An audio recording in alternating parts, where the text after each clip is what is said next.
Hi, thank you for taking my call. I have a 10-year-old son that has not been formally diagnosed with ADD, but according to me and his teacher, we feel like he does definitely just have those qualifications. Is there anything that you would recommend? It really makes me nervous putting him on, medication, not knowing long-term effects of it. Right. Is there anything that you would recommend me trying before we go through the whole, medication? Yeah, I mean, I think there's a lot to look at, and the medications, again, we definitely want to reserve those for extreme cases and things where we've tried a bunch of things and it's not working.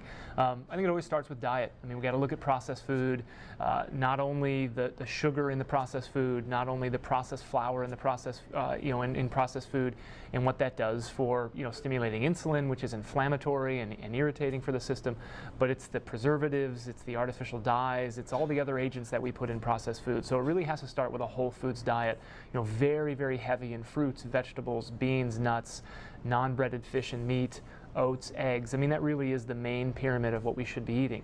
I found lots of kids have been helped with behavior and focus when they eliminate certain things from their diet, specifically gluten. Obviously, if you eat a whole foods diet, you'll really, you'll cut down on the gluten intake significantly. So I think it starts with diet. There is some, structural and organizational things that maybe you can work with teachers. There are other therapists that can help with that. Supplementally, it's the omega-3 fatty acids and zinc are probably the two top things.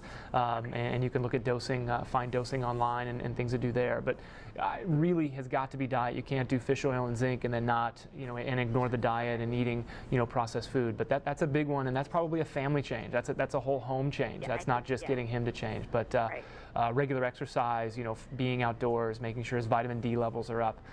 Those are, the big package of things that I would be focusing on. You've got time now to start implementing that at home, and hopefully by school time you're seeing some change.